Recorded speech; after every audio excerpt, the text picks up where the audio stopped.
नमस्कार दोस्तों, मैं सिद्धार्थ आपका YouTube चैनल इनकलकेट क्लासेस में तहे दिल से स्वागत करता हूं। दोस्तों, जैसा कि आपको पता है कि हम एक सीरीज़ चालू किए हुए हैं रीज़निंग की। SSC CGL Tier 1 रीज़निंग के पेपर हम सॉल्व कर रहे हैं। तो उसी कड़ी में दोस्तों आज हम सॉल्व कर रहे हैं 13 मार्च 2019 का शिफ्ट 2 का रीजनिंग का पेपर। चलिए दोस्तों, पहला क्वेश्चन देखते हैं। पहले क्वेश्चन में क्या है, आपको एक पासे की 3 स्थिति दी गई हैं और आपको बताना है कि इस चिन्ह के अपोजिट कौन सा चिन्ह आएगा। तो दोस्तों, जैसा कि आप देख पा रहे हैं कि ये चिन्ह हमारा यहाँ पर, इसके अपोजिट कौन सा चिन्ह आएगा। तो आप देख रहे होंगे कि परसेंटेज इसमें भी है और परसेंटेज इसमें भी है। तो ये हो गए हमारे कॉमन, और यहाँ पर है एंड और यहाँ पर है डॉलर।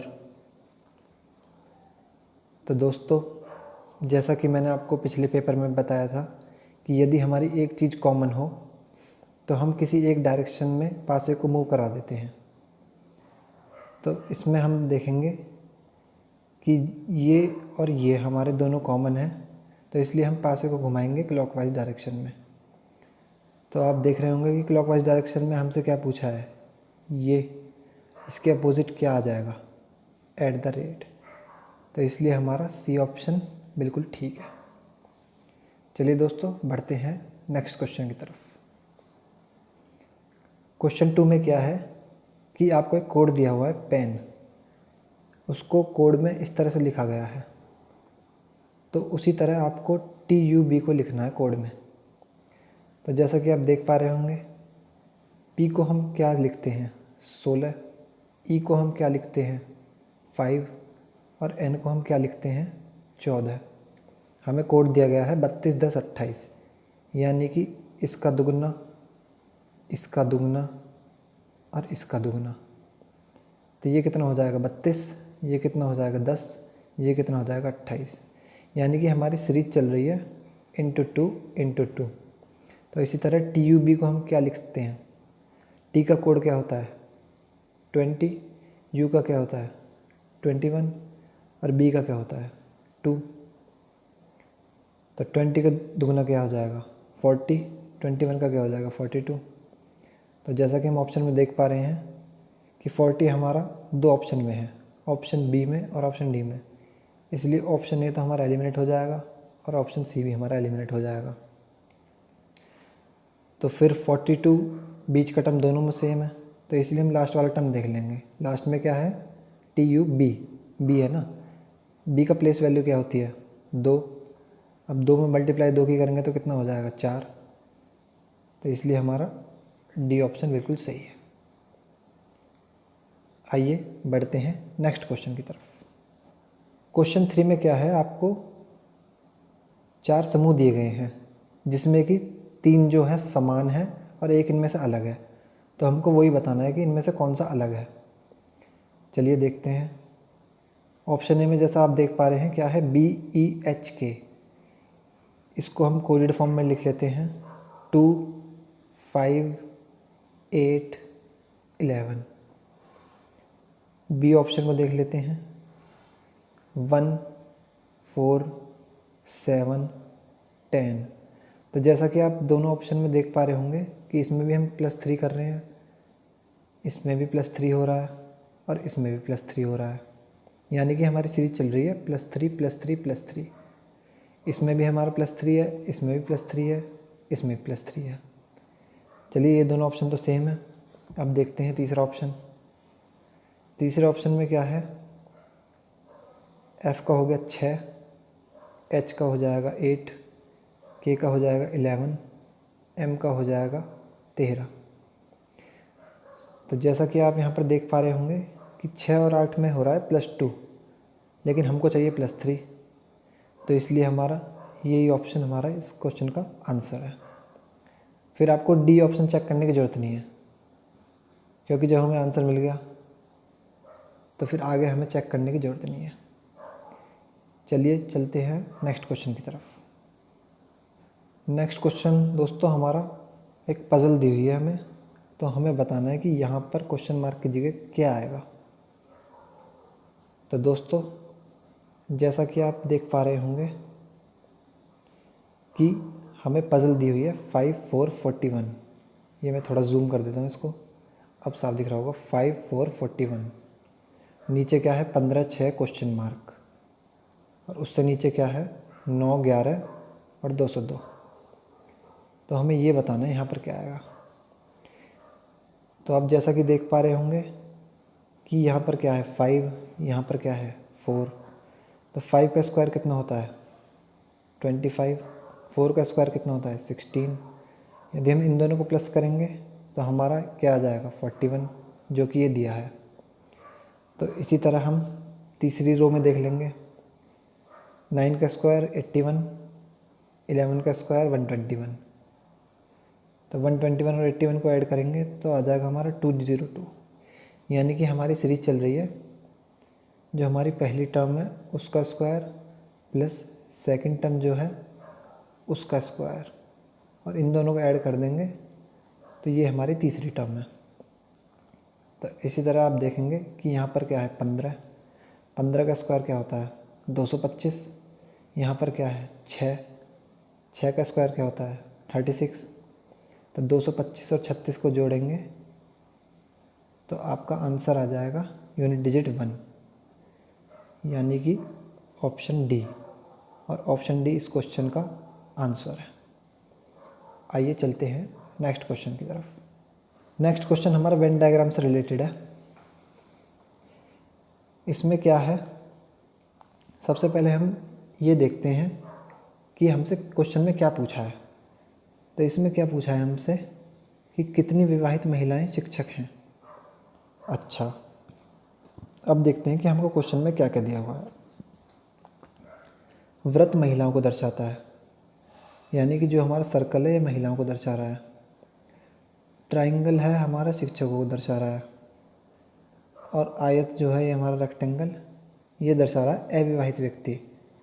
ये दोस्तों अविवाहित व्यक्ति है, और क्वेश्चन में हमसे पूछा है विवाहित। चलिए अब देखते हैं। पहले हम देख लेते हैं महिलाएं। तो सर्कल में महिलाएं कितनी हैं 6 2 9 3 ये, और ट्राइंगल में है शिक्षक। तो पहले तो हमसे ये पूछा है कि महिलाएं शिक्षक, ऐसी महिलाएं जो शिक्षक हैं, तो कितनी हैं 2 हैं केवल। एक तो ये 9 और एक ये 3, यानी कि ये 2 ऑप्शन हमारे एलिमिनेट हो गए, 6 और 2। अब हम देखेंगे कि कितनी महिलाएं विवाहित हैं। अब जो रेक्टेंगल में है वो तो अविवाहित हैं, इसका मतलब जो रेक्टेंगल से बाहर हैं वो हमारे विवाहित हैं। तो रेक्टेंगल से बाहर कितनी है केवल 3। तो इसलिए इस क्वेश्चन का हमारा आंसर हो जाएगा ऑप्शन बी, यानी कि 3। आइए अब बढ़ते हैं नेक्स्ट क्वेश्चन की तरफ। नेक्स्ट क्वेश्चन में क्या है दोस्तों, हमको ये 5 वर्ड्स दिए हुए हैं जिनको कि हमें क्रमानुसार लगाना है। तो देखते हैं दोस्तों, हेक्सागन को हम क्या लिखते हैं 6, नोनागन को क्या लिखते हैं 9, पेंटागन को क्या लिखते हैं 5, हेप्टागन को क्या लिखते हैं 7, और ऑक्टागन को क्या लिखते हैं 8। तो जैसा कि दोस्तों आप देख पा रहे होंगे ऑप्शंस में कि सबसे छोटा हमारा क्या है पेंटागन। तो यानी कि पहले आएगा हमारा पेंटागन। अब पेंटागन कौन से ऑप्शन पे है तीसरे पर। उससे बड़ा क्या है हेक्सागन, हेक्सागन हमारे कौन से पहले पर। फिर क्या आएगा हेप्टागन, हेप्टागन हमारा चौथे नंबर पर है। तो जैसा कि आप देख पा रहे होंगे कि ये केवल एक ही ऑप्शन में है सी में, तो इसलिए हमारा सी ऑप्शन सही है। आप इसको ऑप्शन से आगे करने की ज़रूरत नहीं पड़ती, इतना करने की आपको ज़रूरत नहीं थी।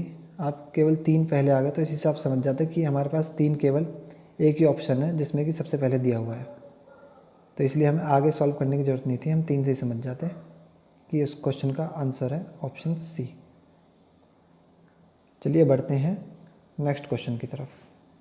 क्वेश्चन 7 में क्या है दोस्तों, आपको एक कोड दिया हुआ है हैमर, इसको हम किसी कोड में लिखते हैं ये। उसी क्रम में हमको एक कोड दिया हुआ है रेंज, तो रेंज को हम कैसे लिखेंगे, तो ये हमसे इस क्वेश्चन में पूछा है। चलिए तो हम हैमर की प्लेस वैल्यू लिख लेते हैं, H8 A1 M13 M13 E5 और R18। ऐसे ही हम इसी का लिख लेते हैं। I का क्या होता है 9, C का 3, P का 16, Q का 17, J का 10, X का 24। तो जैसा कि आप यहाँ पर देख पा रहे होंगे कि अब आपको एक सीरीज पता चल गई कि यहाँ पर सीरीज चल रही है। यहाँ पर हमारा क्या हो रहा है +1, उसी तरह यहाँ पर हमारा क्या हो रहा है +2, यहाँ पर +3, ऐसे ही आगे एक सीरीज चल रही है हमारी प्लस की। तो उसी तरह से हमें ये जो रेंज कोड दिया हुआ है इसको ऐसे लिखना है। चलिए तो देखते हैं। W कितना होता है 23, 23 में +1 करेंगे 24, यानी कि X। अब जैसा कि आप ऑप्शन में देख पा रहे होंगे कि XT XT XT, ये तो चारों ऑप्शन में है, तो हमें XT चेक करने की ज़रूरत नहीं है, हम उसके बाद का चेक करेंगे। तो उसके बाद 2 ऑप्शन में हमको दिया हुआ है I और 2 ऑप्शन में हमको दिया हुआ है H। चलिए यहाँ पर देखते हैं, यहाँ पर क्या है हमारा थर्ड नंबर पर E का क्या होता है 5। अब 5 में +3 ऐड करेंगे, इस कोड के हिसाब से सीरीज की चल रही है ना हमारी, तो कितना हो जाएगा ये 8। अब 8 कितना होता है H, तो इसलिए हमारे 2 ऑप्शन एलिमिनेट हो जाएंगे। इसमें तीसरे नंबर पर आई है, तो ये हमारा आंसर नहीं है, ये हमारा आंसर नहीं है। अब बचे 2 ऑप्शन, दोनों में तीसरे नंबर पर आ रहा है H। अब H के बाद दोनों में सेम है, उसमें भी आ रहा है और इसमें भी आ रहा है, तो इसलिए हम R को छोड़ के उससे अगला वाला चेक करेंगे। ऐसे ही हम इसमें N को छोड़ के इससे अगला क्या है C कितना होता है 3। अब 3 में हम कितना जोड़ेंगे 5, तो कितना हो जाएगा 8 कितने पर होता है H, तो इसलिए इस क्वेश्चन का हमारा आंसर हो जाएगा ऑप्शन B, जो कि हमारा बिल्कुल ठीक है। आसान क्वेश्चन है दोस्तों कोडिंग डिकोडिंग का। यदि आपको अल्फ़ाबेटिकल ऑर्डर बिल्कुल क्रम से आपको टिप्स पर रटे हुए हैं तो आपके लिए बहुत ही आसान क्वेश्चन है, अदरवाइज़ तो आप वही फिर गिनती करते रह जाओगे और उसी क्वेश्चन में लगे रह जाओगे। चलिए अब हम बढ़ते हैं नेक्स्ट क्वेश्चन की तरफ। नेक्स्ट क्वेश्चन भी बड़ा आसान सा दिख रहा है मुझे, तो ये सीरीज़ दी हुई है, तो इसमें पूछा है क्वेश्चन मार्क के स्थान पर क्या आएगा। तो जैसा कि आप देख पा रहे होंगे 55 58 64 क्वेश्चन मार्क 85। तो 55 में क्या जोड़ा है कि 58 हो गया +3, फिर 58 से 64 में क्या जोड़ा है +6। उसी तरह फिर हमको आगे बताना है कि यहाँ पर क्या जोड़ा गया होगा, और उससे आगे क्या है 85। यानी कि मुझे देखने में लग रहा है कि ये सीरीज चल रही है +3 की। भाई +3, फिर +3 में +3 करेंगे तो +6। उसी तरह 6 में 3 जोड़ेंगे तो क्या हो जाएगा 9। उसी तरह 9 में 3 जोड़ेंगे तो क्या हो जाएगा 12। अब 64 में आप 9 जोड़ोगे तो क्या हो जाएगा 73, और 73 में 12 जोड़ोगे तो क्या हो जाएगा हमारा 85। यानी कि मुझे पता चल गया कि सीरीज चल रही है +3 +6 +9। तो इसलिए इस क्वेश्चन का हमारा आंसर हो जाएगा 73, जो कि है ऑप्शन C।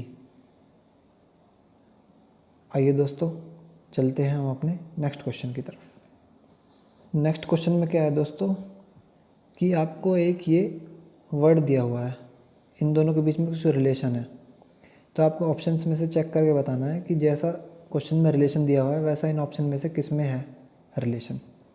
चलिए देखते हैं दोस्तों। जैसा कि आपको पता होगा कि टीचर्स के ग्रुप को हम क्या कहते हैं फैकल्टी, तो उसी तरह से हमको सेकंड नंबर पर एक वर्ड दिया हुआ है और फर्स्ट नंबर पर हमें दिया हुआ है उसका ग्रुप, यानी कि उसके ग्रुप को हम क्या कहते हैं। तो चींटी झुंड, भाई सेकंड पे झुंड आ गया ना, लेकिन झुंड हमारा आना चाहिए था पहले पर, क्योंकि जिस चीज़ का हमें झुंड बताना है वो सेकंड पर आएगा और झुंड हमारा फर्स्ट पर आएगा, तो इसलिए ये ऑप्शन हमारा एलिमिनेट। गैलेक्सी अपार्टमेंट, भाई गैलेक्सी अपार्टमेंट का तो कोई रिलेशन नहीं है आपस में, इसलिए ये ऑप्शन हमारा एलिमिनेट। कॉलोनी भेड़िया, इसका भी हमारा कोई रिलेशन नहीं है, तो इसलिए ये भी एलिमिनेट। अब हमारे पास क्या बचा, ऑप्शन डी, तो ये हमारा आंसर है। और ट्रक के ग्रुप को हम क्या बोलते हैं, बेड़ा बोलते हैं, ये आप सभी को पता होगा, तो इसलिए इस क्वेश्चन का हमारा आंसर हो जाएगा ऑप्शन डी। चलिए नेक्स्ट क्वेश्चन की तरफ। नेक्स्ट क्वेश्चन में भी क्या है, आपको एक सीरीज़ दी हुई है, तो आपको क्वेश्चन मार्क की जगह बताना है कि यहाँ पर क्या आएगा। अब जैसा कि आप ऑप्शन पर एक नज़र दौड़ाएंगे और आप देख पा रहे होंगे कि ऑप्शन में पहला जो अल्फ़ाबेट है वो चारों ऑप्शन में सेम है, तो इसलिए हम पहले के बजाय सेकंड से स्टार्ट करेंगे। अब सेकंड में जैसा कि आप क्वेश्चन में देख पा रहे होंगे कि आर से यू से क्वेश्चन मार्क, उससे ए से डी से जी, यानी कि ये दोस्तों हमारी एक, मुझे देखने में लग रहा है कि सीरीज चल रही है +3। भाई आर कितना होता है 18, 18 में 3 जोड़ेंगे तो कितना हो जाएगा यू। अब यू में 3 जोड़ेंगे तो कितना हो जाएगा 24, यानी कि एक्स। अब एक्स में 3 जोड़ेंगे तो कितना हो जाएगा हमारा, भाई 2 जोड़ेंगे तो कितना हो जाएगा 26, और उसके बाद तीसरा दोबारा स्टार्ट हो जाएगा तो 1, या 1 पर क्या होता है ए, यानी कि फिर आ जाएगा ए। अब ए में 3 जोड़ेंगे तो क्या हो जाएगा डी में 3 जोड़ेंगे तो क्या हो जाएगा जी। तो हमें पता चल गया कि जो हमारा सेकंड अल्फ़ाबेट होगा वो होगा एक्स। अब एक्स हमारा कौन कौन से ऑप्शन में है, केवल एक ही ऑप्शन में है और वो है ऑप्शन सी, इसलिए आपको आगे चेक करने की ज़रूरत नहीं है, हम अपने ऑप्शन सी पर राइट लगा देंगे। चलते हैं नेक्स्ट क्वेश्चन की तरफ। आइए दोस्तों देखते हैं नेक्स्ट क्वेश्चन। कथन और निष्कर्ष से रिलेटेड है क्वेश्चन। ये मैंने आपको फर्स्ट वाले जो हमारा फर्स्ट सेट था उसमें भी बताया था कि ये 2 ट्रिक से हो जाता है, एक तो वेन डायग्राम वाली से और दूसरी 150 वाली से। तो मैं आपको यहाँ पर क्वेश्चन 150 वाली से सॉल्व करवाऊँगा। तो जिन लोगों को ये 150 वाली ट्रिक आती है वो तो इस क्वेश्चन को समझ जाएंगे, और जिनको नहीं आती है वो समझने की कोशिश करें। आइए देखते हैं। पहला स्टेटमेंट क्या है, ऑल डॉग्स आर लायंस, सभी कुत्ते शेर हैं, यानी कि कुत्ते का कोड कितना हो गया हमारा 100 और शेर का कितना हो गया 50। सेकंड क्या है, कोई भी हाथी शेर नहीं है, हाथी का कोड कितना हो गया 100 और शेर का कितना हो गया 100। लेकिन आप यहाँ पर देख पा रहे होंगे कि पहला स्टेटमेंट पॉजिटिव है और दूसरा नेगेटिव है। तो अगर हम इनडायरेक्ट कंक्लूज़न देखेंगे तो वो नेगेटिव होगा, लेकिन अगर डायरेक्ट कंक्लूज़न देखेंगे तो वो स्टेटमेंट के हिसाब से होगा। चलिए अब कंक्लूज़न देखते हैं। पहला कंक्लूज़न क्या है, कोई भी कुत्ता हाथी नहीं है, यानी कुत्ते पर भी खर्चा कितना है 100 और हाथी पर भी 100, और हमारा स्टेटमेंट में भी कुत्ते पर कितना है 100 और हाथी पर भी 100 है, तो इसलिए हमारा पहला कंक्लूज़न ठीक है। सेकंड देखते हैं, no lion is a dog. पहले तो स्टेटमेंट कंक्लूज़न चेक करेंगे कि वो पॉजिटिव है कि नेगेटिव है। ये नेगेटिव है हमारा, चलो यहाँ तक ठीक है। लेकिन यहाँ पर शेर की आमदनी कितनी है 100, सॉरी खर्चा शेर का कितना है 100 और कुत्ते का कितना है 100, जबकि स्टेटमेंट में कुत्ते का आमदनी है 50। तो इसलिए ये कंक्लूज़न तो हमारा नहीं होगा, तो इसलिए ये कंक्लूज़न हो जाएगा हमारा गलत। अब थर्ड कंक्लूज़न देखते हैं, सम एलिफेंट्स आर डॉग्स। अब ये एलिफेंट और डॉग्स है, ये क्या हो गया हमारा, ये तो हमारा डायरेक्ट कंक्लूज़न हो गया, और ये हमारा इनडायरेक्ट कंक्लूज़न है। ये हमारा क्या हो गया इनडायरेक्ट कंक्लूज़न, और इनडायरेक्ट कंक्लूजन तो नेगेटिव आना चाहिए, लेकिन यहाँ पर दिया हुआ है पॉजिटिव, तो इसलिए ये भी हमारा गलत हो जाएगा। अब हमारा कंक्लूजन केवल 1 ही सही है, और वो कौन से ऑप्शन में है, ऑप्शन 4 में। तो इसलिए इस क्वेश्चन का हमारा आंसर हो जाएगा ऑप्शन 4। चलते हैं नेक्स्ट क्वेश्चन की तरफ। नेक्स्ट क्वेश्चन हमारा फिगर काउंटेड से रिलेटेड है। नंबर ऑफ ट्राइंगल्स गिनने हैं, हमें बताने हैं कि कितने ट्राइंगल है इस फिगर में। तो ऐसे क्वेश्चंस को करने के लिए दोस्तों सबसे बेहतरीन ट्रिक है कि आप बेस देख लो, बेस फिगर पकड़ लो और उससे देख लो कि कितने ट्राइंगल बन रहे हैं। जैसे कि हम यहाँ पर देखते हैं, पहले इसको ले लेते हैं हम। इस बेस से कितने ट्राइंगल बन रहे हैं भाई, एक तो ये बड़ा बन रहा है, ये एक ही बन रहा है इससे, तो ठीक है।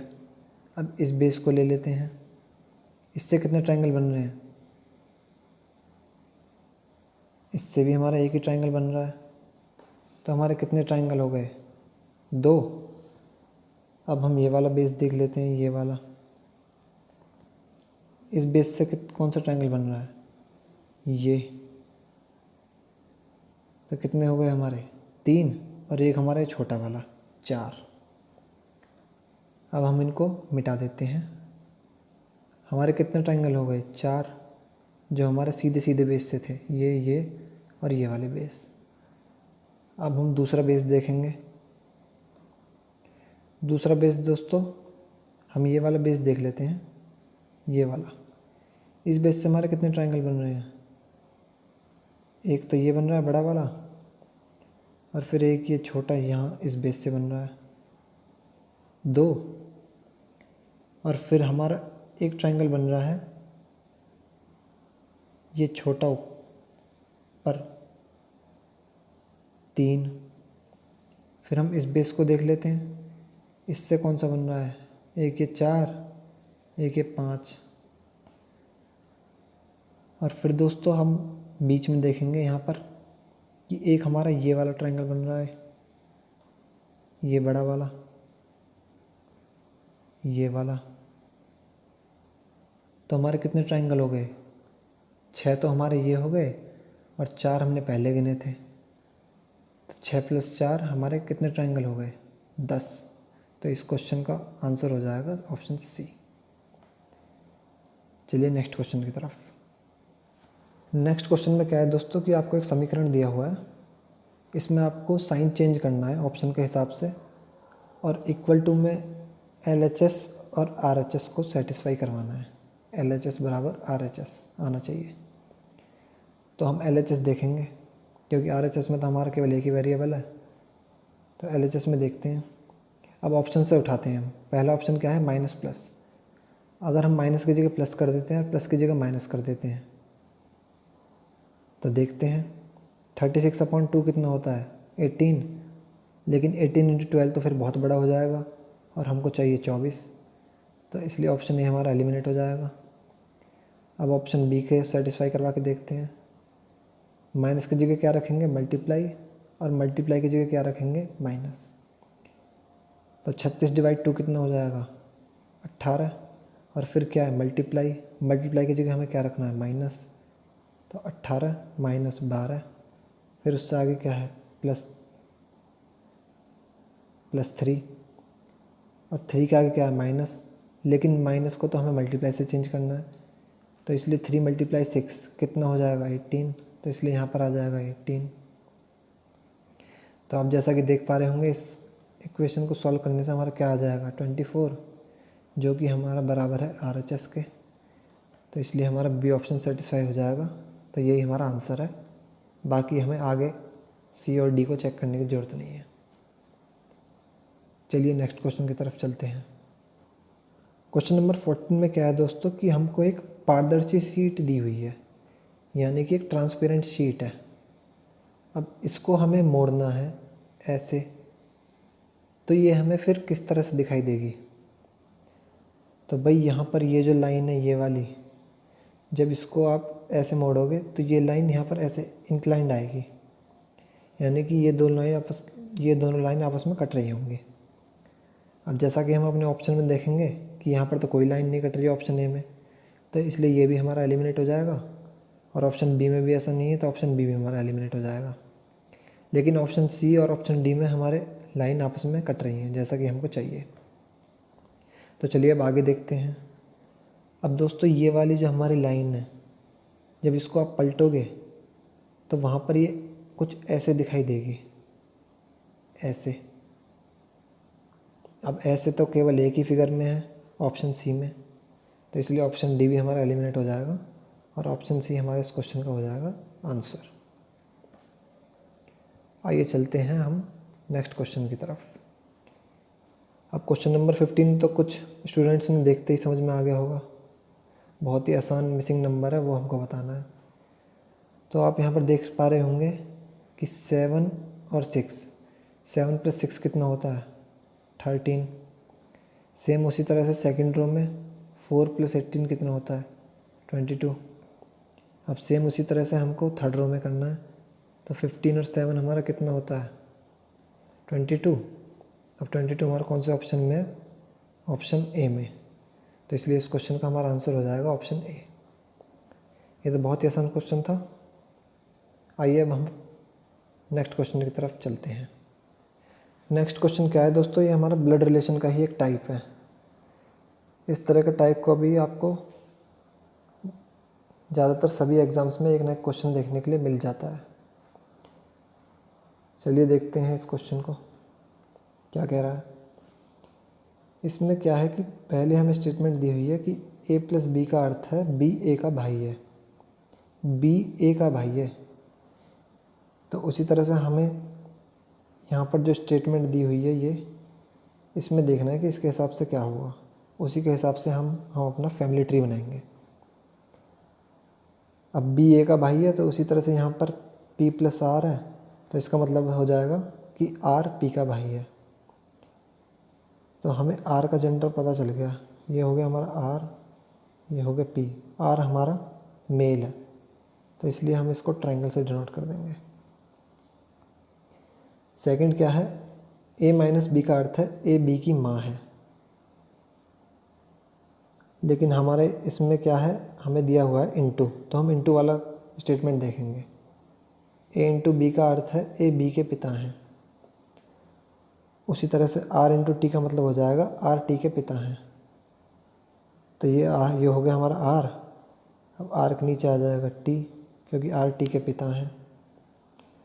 आगे चलते हैं t - q। अब t - q का मतलब हो जाएगा t q की माँ है। तो ये हमारा t हमें पता चल गया कहाँ है। अब t q की माँ है तो इसलिए q आ जाएगा इसके नीचे, और t का हमको जेंडर पता चल गया, वो माँ है, फीमेल है, तो इसलिए इसको हम सर्कल से डिनोट कर देंगे।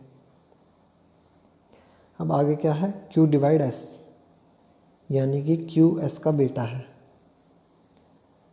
अब q तो t का भी बेटा है, t क्या है फीमेल, अब q s का भी बेटा है क्वेश्चन के हिसाब से, तो इसका मतलब s हमारा हो जाएगा मेल, यानी कि s इसके फादर हैं और t इसकी मदर है, और s और t हो जाएंगे हस्बैंड वाइफ। आगे देखते हैं s + u, इसका मतलब हो जाएगा u s का भाई है। अब s कहाँ है हमारा, यहाँ पर, तो u इसका भाई है, तो इसलिए u इसके साइड में बना देंगे हम ऐसे। तो ये हमारा फैमिली ट्री तैयार हो गया। अब हमसे पूछा है कि s का r से क्या संबंध है, तो ये रहा हमारा s, इसका संबंध बताना है हमें r से।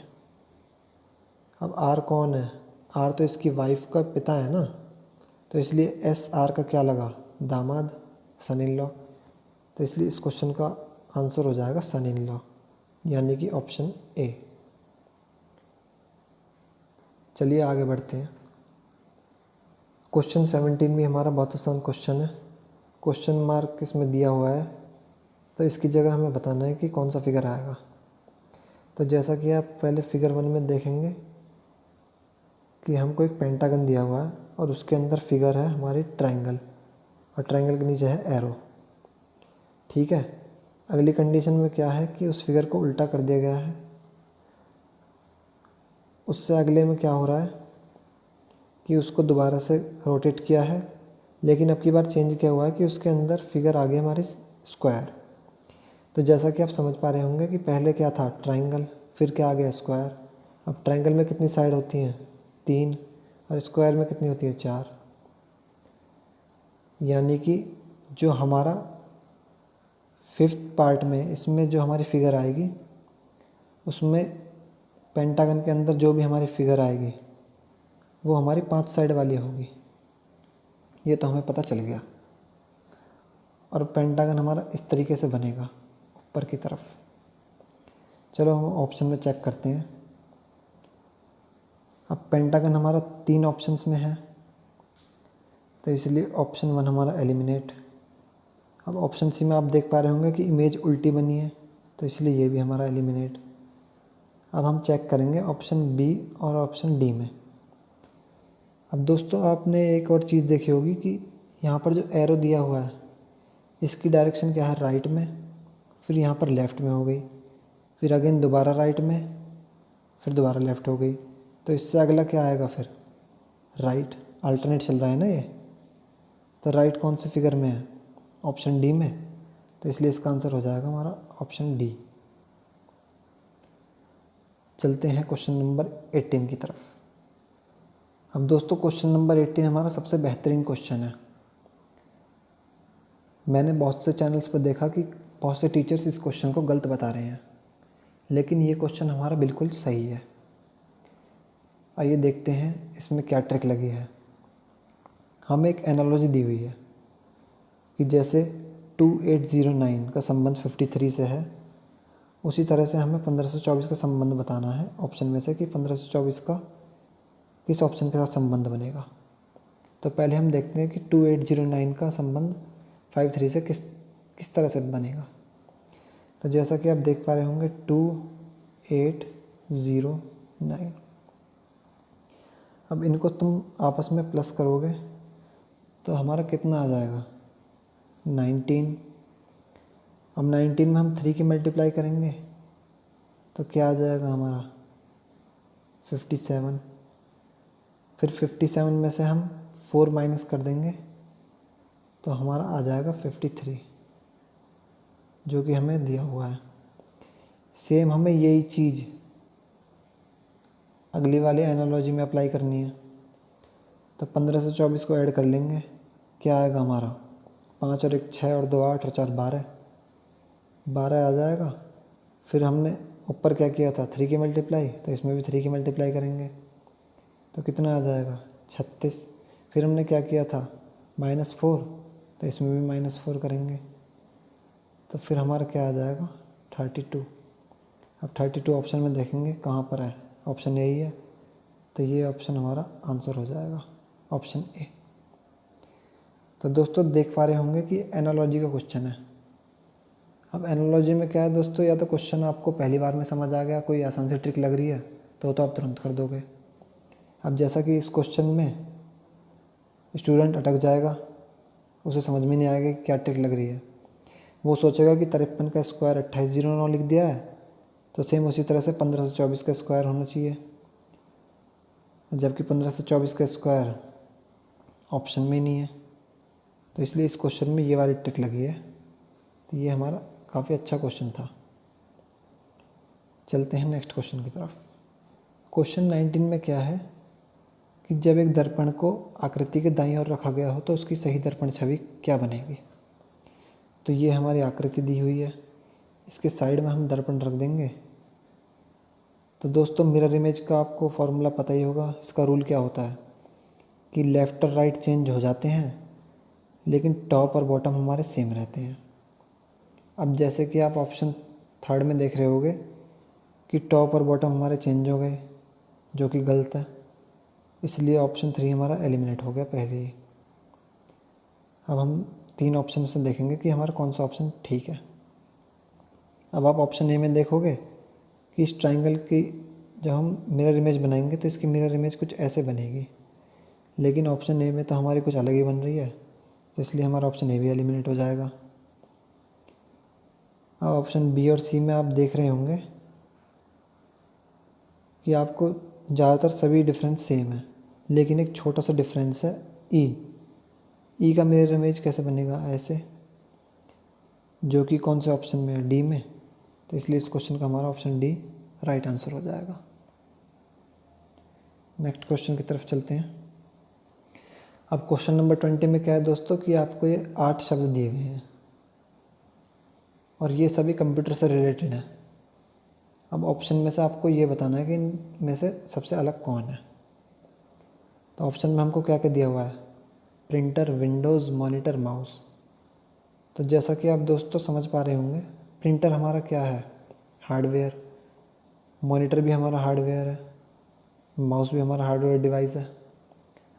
लेकिन विंडोज़ हमारा क्या है, विंडोज़ तो हमारा सॉफ्टवेयर है ना। तो इसलिए ये ऑप्शन हमारा सबसे अलग हो गया, इसलिए इस क्वेश्चन का बी ही राइट आंसर है। चलिए चलते हैं नेक्स्ट क्वेश्चन की तरफ। क्वेश्चन नंबर 21 में क्या है कि हमको ये आकृति दी हुई है, तो हमें 4 ऑप्शंस में से देख के बतानी है कि ये आकृति कौन सी फिगर में है। अब जैसा कि आप देख पा रहे होंगे कि हमारी एक लाइन ऐसे ये और ये सीधी लाइन है, इसको एक लाइन काट रही है। अब ऐसा तो मुझे ऑप्शन सी में कहीं नहीं दिख रहा, तो इसलिए ऑप्शन सी भी हमारा एलिमिनेट, ना ही ऑप्शन बी में दिख रहा है तो ऑप्शन बी भी हमारा एलिमिनेट। और दोस्तों ना ही हमें ऐसा ऑप्शन ए में दिख रहा है, तो हमारा ऑप्शन ए भी एलिमिनेट। अब ऑप्शन डी में चेक कर लेते हैं ये वाली फिगर को कैसे बन रही है। इसको मैं थोड़ा जूम कर देता हूँ। भाई अब आप यहाँ पर देख पा रहे होंगे कि ये हमारे कुछ फिगर इस तरह से बन रही है जैसा कि हमें क्वेश्चन में दी हुई है। तो इसलिए इस क्वेश्चन का हमारा आंसर हो जाएगा ऑप्शन डी। ठीक है दोस्तों। अब नेक्स्ट क्वेश्चन में हमसे क्या कह रहा है कि कार्डियोलॉजिस्ट हार्ट से रिलेटेड है, तो सेम उसी तरह से न्यूरोलॉजिस्ट किससे रिलेटेड है। अब ऑप्शन में हम देखेंगे कि न्यूरोलॉजिस्ट को हम क्या कहते हैं, जो हमारे ब्रेन का इलाज करता है, यानी कि जो ब्रेन के डॉक्टर होते हैं उनको बोलते हैं हम न्यूरोलॉजिस्ट। तो इसलिए इस क्वेश्चन का आंसर हो जाएगा brain, option B. Next question. अब नेक्स्ट क्वेश्चन में दोस्तों ये क्वेश्चन नंबर 23 हमारा अच्छा क्वेश्चन है। इसमें क्या है कि हमको 4 पेड़ दिए गए हैं। अब चारों में से जो हमारा डिफरेंट है हमें वो बताना है। इस पेपर का दोस्तों सबसे बेहतरीन क्वेश्चन यही था। अब इस क्वेश्चन में बच्चे अटके होंगे। चलो देखते हैं इस क्वेश्चन में क्या ट्रिक है। पहला पेयर क्या है हमारा, 39 और 72। अब 39 को कैसे लिखा गया है, 3 + 9 कितना हो जाता है हमारा 12। और फिर 3 में से 3 और 9 का डिफरेंस क्या होता है 6। तो एक बार ले लिया हमने ऐड और एक बार ले लिया सब्ट्रैक्ट पहली वाली संख्या का। अब इन दोनों की आपस में हमने मल्टीप्लाई कर दी तो क्या आ जाएगा 72। तो सेम इसी कंडीशन को हम अदर ऑप्शंस में भी अप्लाई करेंगे। अब ऑप्शन 2 में हम देखते हैं क्या है 5 7। 5 और 7 कितना हो जाता है हमारा 12 और 5 और 7 का डिफरेंस कितना होता है 2। अब आप 12 की 2 में मल्टीप्लाई करोगे तो 38 तो नहीं आएगा, ये तो 24 आ रहा है। तो इसलिए ये ऑप्शन हमारा हो गया डिफरेंट। अब हम ऑप्शन 3 को चेक कर लेते हैं। ऑप्शन 3 में क्या है 42। 4 और 2 कितना होता है 6 और 4 और 2 का डिफरेंस कितना होता है 2। अब 6 की 2 में मल्टीप्लाई करेंगे तो हमारा 12 आ रहा है, हाँ 12 है। इसका मतलब ये ऑप्शन भी हमारा पहले के जैसा है। ऑप्शन 1 और ऑप्शन 3 हमारे सेम है। चलो ऑप्शन डी भी चेक कर लेते हैं। 8 और 2 कितने होते हैं 10 और 8 और 2 का डिफरेंस कितना होता है 6। अब 10 की 6 में मल्टीप्लाई करेंगे तो क्या हो जाएगा 60, जो कि हमें दिया हुआ है। इसका मतलब हमारा ऑप्शन बी ही इस क्वेश्चन का आंसर है, क्योंकि यही डिफरेंट है तीनों से। चलिए नेक्स्ट क्वेश्चन। क्वेश्चन नंबर 24 दोस्तों क्या है, ये हमारा मैथमेटिक्स का ही क्वेश्चन है। इसी को रीजनिंग में डाल कर दे दिया गया है। चलिए देखते हैं क्या क्वेश्चन है। 80 प्रश्नों की एक परीक्षा में सही उत्तर के लिए +1 अंक दिया जाता है। यानी कि अगर हमारा कोई क्वेश्चन सही है तो उसके लिए हमें +1 दिया जाता है और गलत के लिए -1 दिया जाता है। ठीक है। अगर किसी प्रश्न को छोड़ दिया गया है तो उसे 0 अंक दिया जाता है। ठीक। यदि विद्यार्थियों ने कुल प्रश्नों में से केवल 80% प्रश्नों के उत्तर दिए हैं और उसे 32 अंक प्राप्त हुए हैं। अब दोस्तों हमें पता चल गया कि हमारे पास टोटल क्वेश्चन कितने हैं, 80। अब उसने टोटल क्वेश्चन में से 80% के ही आंसर दिए हैं, तो 80 का 80% कितना हो जाएगा, 80 का 80% निकाल लेंगे हम, क्या हो जाएगा, ये क्या हो जाएगा 4/5। अब 5 से 80 को डिवाइड करेंगे तो 5 एकम 5, 5 छंग 30। अब 16 अट्ठे हमारा कितना होता है दोस्तों, 16 चौका होता है हमारा 64। तो हमारा 80 का 80% आ जाएगा 64। ठीक है दोस्तों। अब कह रहा है कि उसने 64 क्वेश्चनों के तो उत्तर दिए हैं और उसे 32 अंक प्राप्त हुए हैं। तो यही हमारे समझने की चीज़ है। भाई 32 अंक उसे कब प्राप्त होंगे, जब उसने 32 क्वेश्चन के आंसर ठीक दिए होंगे, लेकिन उसने क्वेश्चन अटेम्प्ट किए हैं 64, तो उसने 32 के तो ठीक आंसर दे दिए होंगे और उसने 32 के आंसर उसने गलत दिए हैं। भाई जब भी तो उसको 32 अंक प्राप्त हुए हैं, क्योंकि गलत पर -1 दिए जा रहे हैं और सही पर +1 दिए जा रहे हैं। अब दोस्तों 80 का 80% हमारा कितना हो गया, 64। उसे अंक कितने प्राप्त हुए हैं, 32। यानी कि उसके 32 क्वेश्चन तो बिल्कुल सही भी हैं, जबकि उसने कुछ क्वेश्चन गलती भी अटैम्प्ट किए होंगे, जब भी तो उसने कि नेगेटिव मार्किंग में क्वेश्चन कट गए। तो यानी कि उसने 16 क्वेश्चनों के आंसर गलत दिए हैं, तो उसके 16 नंबर ये कट गए। तो इसलिए उसने कितने क्वेश्चन अटैम्प्ट किए, 48। इसलिए इस क्वेश्चन का आंसर हो जाएगा हमारा 48। अब इसे आप दूसरे तरीके से भी कर सकते हैं, मुझे मानी। भाई टोटल क्वेश्चन कितने हैं, 64। 64 क्वेश्चन में से उसे 32 अंक प्राप्त हुए हैं। अब यहीं से हम दिमाग में कैलकुलेशन कर लेंगे कि 32 नंबर उसे किस कंडीशन में प्राप्त हुए होंगे, जब उसने 48 क्वेश्चन के जवाब दिए होंगे और 48 के 48 सही होने चाहिए, और जो 16 क्वेश्चन है बचे हुए वो उसने गलत किए हैं। तो 16 के तो अंक कट गए और उनके एक एक नंबर नेगेटिव कट गए, तो कितने हो गए, 32। तो इसलिए उसे 64 में से 32 अंक प्राप्त हुए हैं। चलते हैं नेक्स्ट क्वेश्चन की तरफ। दोस्तों ये हमारा आज का लास्ट क्वेश्चन है और बड़ा ही आसान क्वेश्चन है। क्वेश्चन मार्क की जगह हमें बताना है कि यहाँ पर क्या आएगा। अब देख लेते हैं हम इनको। जे कितना होता है हमारा 10, M13, P16, यहाँ हमें बताना है V22, Y25। अब यहाँ पर क्या हो रहा है, +3, यहाँ पर क्या हो रहा है, +3। इसमें भी अगर हम +3 करेंगे तो कितना हो जाएगा, 19। उसमें +3 करेंगे 22, +3 25। यानी कि 99 जो हमारा नंबर होता है वो कौन से अल्फ़ाबेट का होता है, S का। तो इसलिए S कौन से ऑप्शन में, हमारा ऑप्शन 4 में। इस क्वेश्चन का आंसर हो जाएगा ऑप्शन डी। तो उम्मीद करता हूँ दोस्तों आपको आज का सेशन समझ आया होगा। अगर आपको वीडियो अच्छी लगी हो तो इसे दोस्तों के साथ शेयर कीजिए, वीडियो को लाइक कीजिए, साथ ही चैनल को सब्सक्राइब भी कर लीजिए और बेल नोटिफिकेशन को ऑन कर दीजिए, जिससे कि हम फ्यूचर में और भी वीडियो डालेंगे तो आपके पास नोटिफिकेशन पहुंच जाएगा। चलिए दोस्तों आज का सेशन हम यहीं समाप्त करते हैं। धन्यवाद।